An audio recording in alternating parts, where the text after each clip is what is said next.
ഓണം കടന്നു വരികയാണല്ലോ, ആഘോഷങ്ങൾ കടന്നു വരികയാണല്ലോ. ഈ സമയത്തിന്റെ പ്രിയപ്പെട്ടവരെ മുസ്ലിമീങ്ങളാകുന്ന ചെറുപ്പക്കാരോട് പറയുകയാ, അപ്പൊ ഓണം കടന്നു വന്നല്ലോ. അപ്പൊ ഇനി മുതൽ പല ചർച്ചകളാണ്. കാര്യങ്ങൾ മനസ്സിലാക്കാതെ നടക്കരുത്. എൻ്റെ പേര് പവിത്രൻ, കടവത്തൂരാണ് സ്ഥലം. ഞാൻ മതേതര രാഷ്ട്രീയ പ്രസ്ഥാനത്തിൽ വിശ്വസിക്കുന്നവനും പ്രവർത്തകനുമാണ്. എൻ്റെ ചോദ്യം ലളിതമാണ്. ചില സ്ഥലങ്ങളിൽ ഇപ്പോൾ അടുത്തായിട്ടാണ് കേൾക്കാൻ തുടങ്ങിയത്, ഓണത്തിനും വിഷുവിനും മുസ്ലിങ്ങൾ ഭക്ഷണം കഴിക്കാൻ പാടില്ല. ആ മതപരമായ അടിത്തറകളിൽ അധികവും ബഹുദൈവ ആരാധനയുമായി ബന്ധപ്പെട്ടതാണ്. ആ ബഹുദൈവ ആരാധനയുമായി ബന്ധപ്പെട്ട കാര്യങ്ങളുണ്ട്. അത് മുസ്ലിം ആണെങ്കിലും മുസ്ലിം കാര്യങ്ങളാണെങ്കിലും ഹിന്ദു കാര്യങ്ങളാണെങ്കിലും ക്രിസ്ത്യൻ കാര്യങ്ങളാണെങ്കിലും ഒന്നും അതുമായി സഹകരിച്ചുകൂടാ എന്ന് തന്നെയാണ് ഇസ്ലാമിന്റെ വീക്ഷണം. പ്രിയമുള്ള സഹോദരങ്ങളെ, ഓണാഘോഷവുമായി ബന്ധപ്പെട്ട് ഇസ്ലാമിന്റെ വീക്ഷണം എന്താണ് എന്നുള്ളത് പല യൂട്യൂബേഴ്സും അല്ലെങ്കിൽ വ്ളോഗേഴ്സും പറയുന്നത് കേൾക്കുമ്പോൾ അവര് ഇസ്ലാമിന്റെ പണ്ഡിതന്മാരായി പോയോ എന്നൊരു തോന്നലുണ്ട്. കാരണം ഇസ്ലാമിന്റെ വീക്ഷണം എന്ന് പറയുന്നത് അല്ലെങ്കിൽ ഇസ്ലാമിന്റെ അജണ്ട എന്ന് പറയുന്നത് സത്യത്തിൽ എന്താണ്? ഇസ്ലാം എന്ന് പറഞ്ഞാല് അത് ഖുർആനിന്റെയും ഹദീസിന്റെയും അടിസ്ഥാനത്തിലാണ് അതിന്റെ ഓരോ കാര്യങ്ങളും തീരുമാനിക്കുന്നത്. പക്ഷെ ഇവിടെ ചില ആളുകൾ പണ്ടത്തെ മുസ്ലിയാക്കന്മാർ ഇങ്ങനെ പറഞ്ഞു, പുതിയ മുസ്ലിയാക്കന്മാർ തിരുത്തി പറയുന്നു എന്നൊക്കെ പറഞ്ഞിട്ട് ഇസ്ലാമിനെ ഒന്നും അല്ലാതാക്കുന്ന രീതിയിൽ ഓണം എന്ന് പറയുന്നത്, ഓണം എന്ന് പേരിട്ടാലും അതിനി ക്രിസ്മസ് എന്ന് പേരിട്ടാലും എന്ത് പേരിട്ട് വിളിച്ചാലും, അത് കേരളോത്സവം എന്ന് പേരിട്ട് വിളിച്ചാലും ഇസ്ലാമിനെ സംബന്ധിച്ചിടത്തോളം ഈ പൂജയുമായി ബന്ധപ്പെട്ട ഭക്ഷണങ്ങള് ദൈവത്തിന്റെ പേരിലല്ലാതെ, ഏകദൈവത്തിന്റെ പേരിലല്ലാതെ അറുത്തിട്ടുള്ള ഭക്ഷണങ്ങള്, ഇങ്ങനെയുള്ള കാര്യങ്ങൾക്ക് ഇസ്ലാം എതിരാണ്. അത് ഓണം എന്ന് പേരിട്ടിട്ട് പൂജിക്കാത്ത ഭക്ഷണം കഴിക്കുന്നതിന് കുഴപ്പമൊന്നുമില്ല. ഇവിടെ ഒരു യൂട്യൂബർ ചോദിക്കുന്നുണ്ട്, എന്താണ് സദ്യ കഴിച്ചാല്, എന്താണ് പായസം കുടിച്ചാല്, എന്താണ് സദ്യ കഴിച്ചാലെന്ന്. സദ്യ കഴിക്കുന്നതിൽ തെറ്റൊന്നുമില്ല. കാരണം എന്താണ്, സദ്യ എന്ന് പറയുന്നത് ഇപ്പൊ മുസ്ലിങ്ങൾ സദ്യ എന്ന് പറഞ്ഞിട്ട് എന്തുണ്ടാക്കുന്നുണ്ട്, ഓണസദ്യ എന്ന് പറഞ്ഞിട്ട് മുസ്ലിങ്ങൾ തന്നെ വീട്ടില് ആ വിഭവങ്ങളൊക്കെ ഒരുക്കിയിട്ട് ഭക്ഷണം കഴിക്കാറുണ്ട്. അതിലെന്ത് തെറ്റാണുള്ളത്? ഇവിടെ പൂജയുമായി ബന്ധപ്പെട്ട് പൂജിച്ചുണ്ടാക്കുന്ന ഭക്ഷണം, പൂജയ്ക്ക് വേണ്ടി ഉണ്ടാക്കുന്ന ഭക്ഷണം, ബഹുദൈവാരാധനയുമായി ബന്ധപ്പെട്ടുണ്ടാക്കുന്ന ഭക്ഷണം എന്നേ ഇവിടെ അർത്ഥാക്കുന്നുള്ളൂ. അത് മുസ്ലിം ഉണ്ടാക്കിയാലും ഇതര മതസ്ഥരുണ്ടാക്കിയാലും ഇസ്ലാമിനെ സംബന്ധിച്ചിടത്തോളം മുസ്ലിമിനെ സംബന്ധിച്ചിടത്തോളം ഒരുപോലെയാണ് എന്നുള്ളത് മനസ്സിലാക്കുക. ഒരു യൂട്യൂബറുടെ വീഡിയോ നമുക്കൊന്ന് കേൾക്കാം.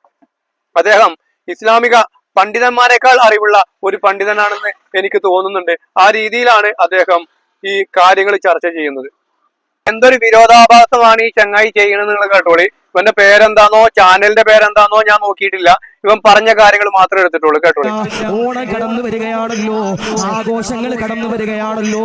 ഈ സമയത്തിന്റെ പ്രിയപ്പെട്ടവരെ മുസ്ലിമീങ്ങളാകുന്ന ചെറുപ്പക്കാരോട് പറയുകയാ, ഓണം കടന്നു വരികയാണല്ലോ. ഞാൻ സമസ്തനെ അനുകൂലിക്കാൻ വേണ്ടിയിട്ട് പറയുന്നില്ല കേട്ടോ. ഓണം കടന്നു വരികയാണല്ലോ, അതുപോലെ തന്നെ ആഘോഷങ്ങൾ കടന്നു വരികയാണല്ലോ, മുസ്ലിമീങ്ങളായ ചെറുപ്പക്കാരോട് പറയുകയാണ് എന്ന് പറഞ്ഞിട്ട് അവിടെ കട്ടാക്കി. എന്താണ് പറയുന്നത് പോലും പറയാൻ ഇവൻ സമ്മതിക്കണില്ല. എന്നിട്ട് അതിനെയാണ് ഇവൻ എന്ത് ചെയ്യുന്നത്, ഈ പറഞ്ഞ രീതിയിൽ വളച്ചൊടിച്ച് കൊണ്ടുപോകാൻ ശ്രമിക്കുന്നത്. ഇനി അവനൊന്ന് പറയട്ടെ, വലിയ മൊല്ല, ആ ഉസ്താദിനേക്കാൾ വലിയ മൊല്ലാക്കാണ് ഇവൻ എന്ന് തോന്നുന്നു. മൊല്ലാക്ക പറയും.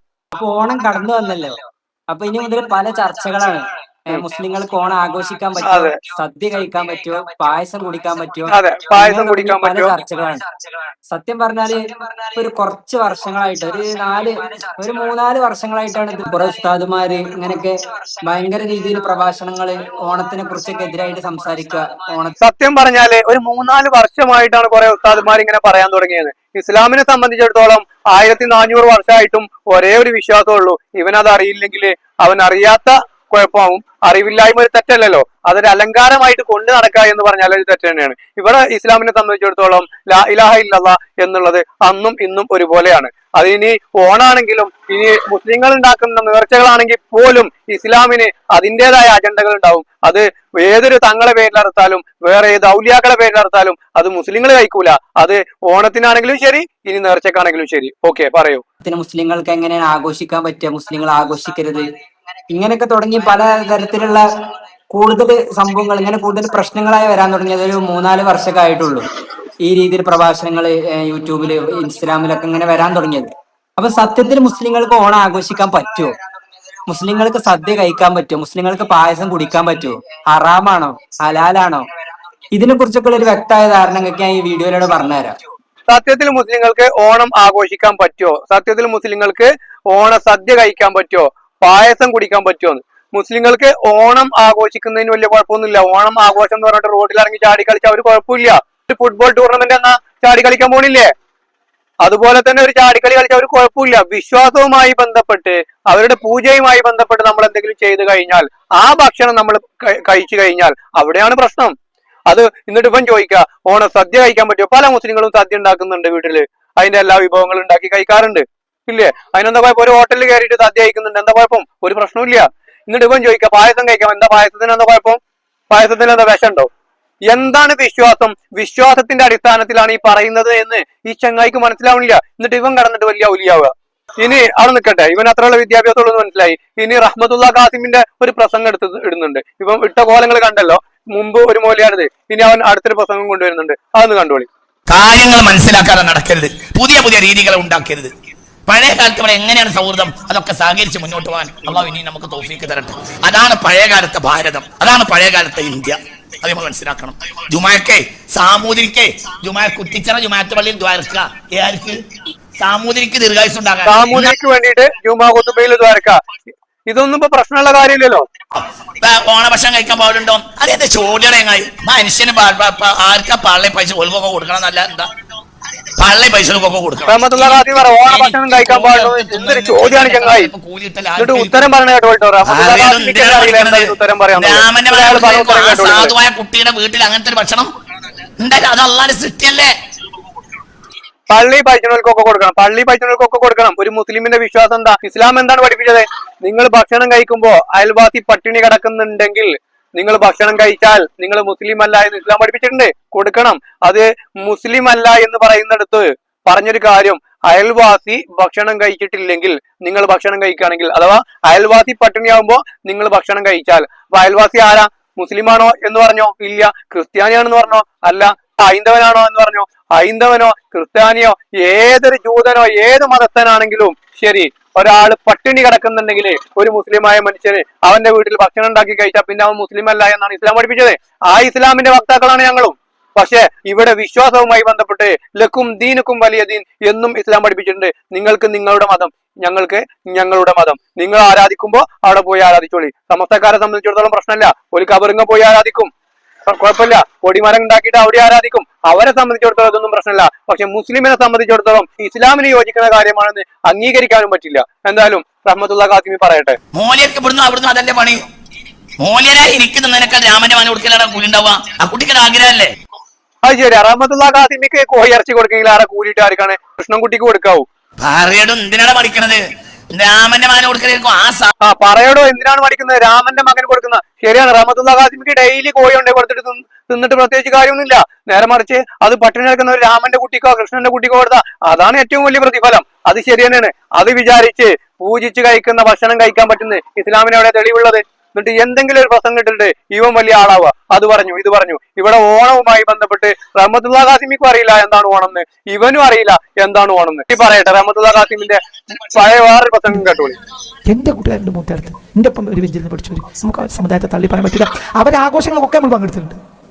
അവരുടെ വീട്ടിൽ ഓണുണ്ടെങ്കിൽ നമ്മൾ അവിടുന്ന് ഭക്ഷണം കഴിക്കും, നമ്മുടെ വീട്ടിൽ പെരുന്നാളുണ്ടെങ്കിൽ ഒരു ഇവിടുന്ന് ഭക്ഷണം കഴിക്കും. കേട്ടോ, അവരുടെ വീട്ടിൽ ഓണുണ്ടെങ്കിൽ നമ്മൾ അവിടുന്ന് ഭക്ഷണം കഴിക്കും, നമ്മളെ വീട്ടിൽ പെരുന്നാളുണ്ടെങ്കിൽ നമ്മുടെ വീട്ടിൽ നിന്ന് അവരും ഭക്ഷണം കഴിക്കും. പക്ഷെ നമ്മള് ഇത് ഏകദൈവത്തിന്റെ പേരിലും പൂജിച്ച ഭക്ഷണമല്ല, ബഹുദൈവത്തിന്റെ പേരിലും പൂജിച്ച ഭക്ഷണമല്ല. എന്ത് പെരുന്നാളിന്റെ? പെരുന്നാൾ എന്ന് പറഞ്ഞാല് ഒരു പൂജയില്ല, ഒരു കുഴപ്പമില്ല, ആർക്കൊരു പ്രശ്നമില്ല. കാരണം എന്താണ്?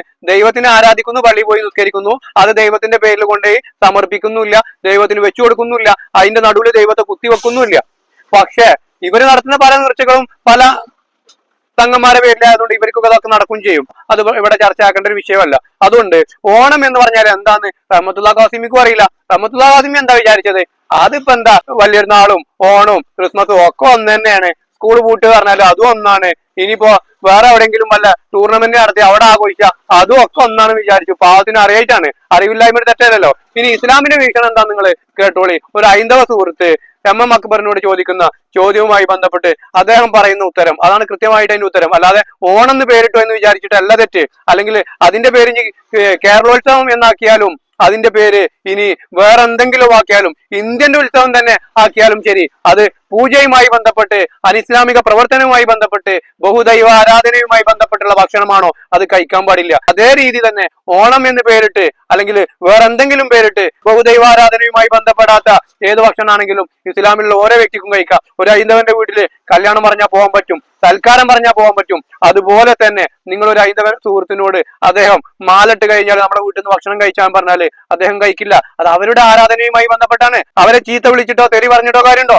ഇല്ല, അത് അവരുടെ ആരാധനയാണ്. അതുകൊണ്ട് തന്നെ ഇസ്ലാമിന്റെ വീക്ഷണം അനുസരിച്ച് ഒരാളുടെ ആരാധനാലയവുമായി ബന്ധപ്പെട്ടോ അല്ലെങ്കിൽ ആരാധനാ വസ്തുക്കളെയോ ആരാധനയെ പരിഹസിക്കാനോ പാടില്ല എന്ന് ഇസ്ലാം പഠിപ്പിക്കുന്നുണ്ട്. അത് അവരുടെ വിശ്വാസമാണ്, അത് അവര് നടത്തിക്കൊണ്ടേക്കോട്ടെ. അതിലേക്ക് നമ്മൾ യോജിക്കേണ്ട ആവശ്യമില്ല. ഇന്ത്യ രാജ്യത്ത് ഇസ്ലാം മതം സ്വീകരിക്കാനും ഹൈന്ദവ മതം സ്വീകരിക്കാനും ഏത് മതം സ്വീകരിക്കാനും അത് പ്രചരിപ്പിക്കാനും അത് ഉൾക്കൊള്ളാനും അതനുസരിച്ച് ജീവിക്കാനുമുള്ള സ്വാതന്ത്ര്യമുണ്ട്. പിന്നെ എന്തിനാണ് ആവശ്യമില്ലാത്തൊരു ചർച്ച നടക്കുന്നത്? ഇസ്ലാം അത് വിശ്വസിക്കുന്നവർ വിശ്വസിക്കട്ടെ. അതിന് ഓണത്തിന്റെ ഭക്ഷണം അത് പൂജയുമായി ബന്ധപ്പെട്ടുള്ള ഭക്ഷണമാണ് എന്ന് വിശ്വസിച്ച് അതിന് പോവാത്തവർ പോവാതിരിക്കട്ടെ. അവരാരും കത്തിയും കൊടുവാളും എടുത്തിട്ട് വെട്ടാൻ വരുന്നില്ലല്ലോ, അല്ലെങ്കിൽ ആരും ആക്ഷേപിക്കാൻ വരുന്നില്ലല്ലോ. അവരുടെ ഉള്ളിലെ വിശ്വാസം അവർ കാണിക്കുന്നു, അതുമായി അവർ ജീവിക്കുന്നു. ഒരാൾ മാലിട്ട് കഴിഞ്ഞാൽ അവര് കറുത്ത വസ്ത്രം ഇട്ടിട്ട് എന്ത് ചെയ്യും? റോഡിലൂടെ നടക്കുന്നു. നമ്മളാരും കുറ്റം പറയാറില്ല. ഉണ്ടോ? അവരോട് നമ്മൾ ഭക്ഷണം കഴിക്കാൻ പറഞ്ഞാൽ അവർ കഴിക്കുന്നില്ല. അവരുടെ വിശ്വാസമാണത്, അവരുടെ നോമ്പാണത്. അതുകൊണ്ട് അതവര് അനുഷ്ഠിക്കട്ടെ, അത് നമ്മൾ എതിർക്കുന്നില്ല. അതുമായി ബന്ധപ്പെട്ട് നമ്മൾ മനസ്സിലാക്കേണ്ട കാര്യം അവർക്കുണ്ട് അവരുടെ വിശ്വാസം, അതിനെ നമ്മളും എതിർക്കണ്ട. നമുക്ക് നമ്മുടെ വിശ്വാസമുണ്ട്, അതിനെ അവരും അല്ലെങ്കിൽ നമ്മളും എതിർക്കണ്ട. നമ്മൾ നമ്മളെ തന്നെ എതിർത്തുകൊണ്ട് പല യൂട്യൂബർമാരും നമ്മൾ തന്നെയാണ് വലിയ പണ്ഡിതന്മാരെന്ന് പറഞ്ഞിട്ട് ഇങ്ങനെ ഈ കോലത്തിൽ ഇറങ്ങിക്കഴിഞ്ഞാൽ പിന്നെ എന്താണ് ചെയ്യാൻ പറ്റുക? എം അക്ബർ സാഹിബിനോട് ഒരു ഹൈന്ദവ സുഹൃത്ത് ചോദിക്കുന്ന ചോദ്യം നിങ്ങൾക്കൊന്ന് കേൾക്കാം. അതിന് ഉത്തരം കൃത്യമായിട്ട് അദ്ദേഹം പറയുന്നുണ്ട്. എൻ്റെ പേര് പവിത്രൻ, കടവത്തൂരാണ് സ്ഥലം. ഞാൻ മതേതര രാഷ്ട്രീയ പ്രസ്ഥാനത്തിൽ വിശ്വസിക്കുന്നവനും പ്രവർത്തകനുമാണ്. എൻ്റെ ചോദ്യം ലളിതമാണ്. ചില സ്ഥലങ്ങളിൽ ഇപ്പം അടുത്തായിട്ടാണ് കേൾക്കാൻ തുടങ്ങിയത്, ഓണത്തിനും വിഷുവിനും മുസ്ലിങ്ങൾ ഭക്ഷണം കഴിക്കാൻ പാടില്ല. ഹിന്ദുവിൻ്റെ വീട്ടിൽ നിന്ന് മുസ്ലിം വീടുകൾ കൊണ്ടുവന്നാൽ ഭക്ഷണം കഴിക്കാൻ പാടില്ല, ഹിന്ദുവിൻ്റെ വീട്ടിൽ ഭക്ഷണം അങ്ങനെയും കഴിക്കാൻ പാടില്ല. പക്ഷേ ഇതിൻ്റെ സത്യാവസ്ഥ എന്താണ്? പക്ഷേ ഒരു കാര്യം പ്രത്യേകം ഞാൻ പറയാൻ, പൂജയുടെ ഭക്ഷണമല്ല. അതായത് ഞാൻ ഒരുപാട് മുസ്ലിങ്ങളായിട്ട് ബന്ധമുള്ളവനാണ്. അത് മാത്രമല്ല, ഓണത്തിനും വിഷുവിനും എൻ്റെ വീട്ടിൽ ഒരുപാട് മുസ്ലിങ്ങൾ ചെറുപ്പക്കാരെ ഞാൻ ക്ഷണിക്കാറുമുണ്ട്. പക്ഷേ അതിനടുത്ത് ഒരുത്തം മാത്രം ഓണത്തിന്റെ ഭക്ഷണം കഴിക്കാൻ പാടില്ല എന്ന് എൻ്റെ വീട്ടിൽ വരുന്നവരോട് ഒരു ചങ്ങായി അങ്ങനെ പറഞ്ഞു. ഇതിന്റെ സത്യാവസ്ഥ എന്താണ്? ഞാൻ പ്രത്യേകം ഓർമ്മപ്പെടുത്താൻ ആഗ്രഹിക്കുന്നു. പൂജയുടെ മറ്റു ഭക്ഷണമല്ല, സാധാരണ ഓണത്തിനും വിഷുവിനും സാധാരണ ഭക്ഷണം. ഇതിന്റെ സത്യാവസ്ഥ ഒന്ന് വിശദീകരിച്ചാൽ, ലളിതമായി വിശദീകരിച്ചാൽ കൊള്ളാമായിരുന്നു. സുഹൃത്ത് പവിത്രന്റെ ചോദ്യം ഈ അടുത്ത കാലത്തായി വല്ലാതെ ഉയർന്നു വരുന്ന ചോദ്യങ്ങളിലൊന്ന്. യഥാർത്ഥത്തിൽ പവിത്രൻ തന്നെ വീണ്ടും വീണ്ടും ആവർത്തിച്ച് പറയുന്നതിൽ നിന്ന് തന്നെ ഈ രംഗത്തുള്ള ഇസ്ലാമിൻ്റെ വീക്ഷണം അദ്ദേഹത്തിന് അടിസ്ഥാനപരമായി മനസ്സിലായി എന്ന് തന്നെയാണ് ഞാൻ മനസ്സിലാക്കുന്നത്. ഞാൻ പറഞ്ഞു പൂജയുടേതല്ല. അവിടെ അടിസ്ഥാനപരമായി ഇസ്ലാമിക വീക്ഷണം സട്ടാവല്ലാത്തവർക്ക് വേണ്ടി സമർപ്പിക്കപ്പെട്ടത്, അത് ഏത് സൃഷ്ടിയാണെങ്കിലും, അത് മുസ്ലിം പേരുള്ള സൃഷ്ടിയാണെങ്കിലും ഹിന്ദു പേരുള്ള സൃഷ്ടിയാണെങ്കിലും ക്രിസ്ത്യൻ പേരുള്ള സൃഷ്ടിയാണെങ്കിലും, അങ്ങനെ സമർപ്പിക്കപ്പെട്ടത് ഒരിക്കലും ഭക്ഷിച്ചുകൂടുക എന്ന് തന്നെയാണ് ഇസ്ലാമിൻ്റെ വീക്ഷണം. അവിടെ ആഘോഷവുമായി ബന്ധപ്പെട്ടുള്ള പ്രശ്നം, ഓണാഘോഷം, വിഷു ആഘോഷം, ക്രിസ്മസ് ആഘോഷം, അങ്ങനത്തെ ഓരോ ആഘോഷങ്ങൾ, ഈ ആഘോഷങ്ങൾക്ക് മതപരമായ ചില അടിത്തറകളുണ്ട്. ആ മതപരമായ അടിത്തറകളിൽ അധികവും ബഹുദൈവ ആരാധനയുമായി ബന്ധപ്പെട്ടതാണ്. ആ ബഹുദൈവ ആരാധനയുമായി ബന്ധപ്പെട്ട കാര്യങ്ങളോട്, അത് മുസ്ലിം ആണെങ്കിലും മുസ്ലിം കാര്യങ്ങളാണെങ്കിലും ഹിന്ദു കാര്യങ്ങളാണെങ്കിലും ക്രിസ്ത്യൻ കാര്യങ്ങളാണെങ്കിലും ഒന്നും അതുമായി സഹകരിച്ചുകൂടാ എന്ന് തന്നെയാണ് ഇസ്ലാമിൻ്റെ വീക്ഷണം. ബഹുദൈവ ആരാധനാപരമായ കർമ്മങ്ങൾ അതുമായി സഹകരിച്ചുകൂടാ എന്നുള്ളത് അടിസ്ഥാനപരമായുള്ള ആദർശപരമായ പ്രശ്നമാണ്. ആ കർമ്മങ്ങൾ എന്താണെങ്കിലും അത് സൃഷ്ടാവിനെ മാത്രമേ ആരാധിക്കാൻ പാടുള്ളൂ എന്ന ആശയത്തിന്റെ സ്വാഭാവികമായ അനുരണനാണ് അർത്ഥം. അപ്പൊ ഇതിൽ കൃത്യമായിട്ട് പറയുന്നുണ്ട്, ആരാധനയുമായി ബന്ധപ്പെട്ട് ബഹുദൈവ ആരാധനയുമായി ബന്ധപ്പെട്ടുള്ള ഭക്ഷണം കഴിക്കാൻ പാടില്ല. ഓണം എന്ന് പേരിട്ടിട്ട് ഇനിയിപ്പോ എന്ത് കഴിച്ചാലെന്താ? ഇപ്പൊ എന്റെ വീട്ടില് ഓണ സമയത്ത് അവര് സദ്യ ഉണ്ടാക്കി കഴിക്കും, വീട്ടിലെ വിഭവങ്ങൾ ഉണ്ടാക്കി കഴിക്കണേന് വേണ്ടെന്ന് പറയാൻ പറ്റുമോ? ഞാൻ അവിടെ പൂജിക്കുന്നുണ്ടോ? ഇല്ല, അതൊരു ഭക്ഷണമാണ്. പക്ഷേ അവിടെ വിശ്വാസവുമായി ബന്ധപ്പെട്ടാണ് ഇതിന്റെ എല്ലാ നിയമങ്ങളും അജണ്ടകളും കിടക്കുന്നത്. അത് തെറ്റാണോ ശരിയാണോ എന്ന് തീരുമാനിക്കുന്നത് വിശ്വാസമാണ്. ഇന്നമൽ അഅ്മാലു ബിന്നിയാത്ത് എന്നാണ്. അത് ആരാണോ ഭക്ഷണം തരുന്നത് അവർക്കൊരു നീയത്തുണ്ടാവും, അതാണ് നമ്മൾ നോക്കേണ്ടത്. അല്ലാതെ കഴിക്കാൻ പോണേ നമ്മളെ നീയത്തല്ല നോക്കേണ്ടത്. ഇനി അതും പറഞ്ഞു വരണ്ട. ആരാണോ ഭക്ഷണം തരുന്നത്, ആരാണോ അത് ഒരുക്കിയിട്ടുള്ളത്, അവനൊരു നീയത്തുണ്ടാവും. അവനത് പൂജിച്ചിട്ട് അതിന്റെ നടുവില് ഒരു ഭക്ഷണം ഉണ്ടാക്കിയിട്ട് കുറച്ച് ദൈവത്തിന് സമർപ്പിച്ചിട്ട് അല്ലെങ്കിൽ ഒരു പൂക്കളിട്ടിട്ട് അതിന്റെ നടുവില് ദൈവത്തെയും വെച്ചിട്ട് ഇങ്ങനെയൊക്കെ ചെയ്യുന്ന കാര്യങ്ങളിലേക്ക് നമ്മൾ പോകുമ്പോ നമ്മൾ ചിന്തിക്കുക, നമുക്ക് ബഹുദൈവാരാധന അത് ശിർക്കാണ്. ശിർക്ക് എന്ന് പറഞ്ഞാല് ഒരിക്കലും പുറത്തു തരാത്ത തെറ്റാണ്. ബാക്കിയുള്ള കാര്യങ്ങളൊക്കെ അള്ളാഹു പുറത്തു തന്നാലും ശിർക്ക് ഒരിക്കലും പുറത്തു തരില്ല എന്ന് അള്ളാഹു തന്നെ പറഞ്ഞിട്ടുണ്ട്. അതുകൊണ്ട് ലാ ഇലാഹ ഇല്ലല്ലാഹ് മുഹമ്മദ് റസൂലുള്ളാഹി എന്ന് വിശ്വസിച്ച് ജീവിക്കാൻ നോക്കുക. ഞാൻ വലിയ പണ്ഡിതനായിട്ടൊന്നല്ല, പക്ഷെ മുസ്ലിമായ മനുഷ്യന് അത്ര അറിഞ്ഞാൽ തന്നെ മതി. എന്നാൽ തന്നെ ഒരു മുസ്ലിമായ മനുഷ്യന് കാര്യങ്ങൾ മനസ്സിലാവും. അതിനുള്ള ബുദ്ധിയും വിവേകവും ഒക്കെ മുസ്ലിമായ മനുഷ്യന്മാർക്ക് ഉണ്ടാവും എന്ന് ഞാൻ മനസ്സിലാക്കുന്നു. അടുത്തൊരു വീഡിയോയിൽ വീണ്ടും കാണാം.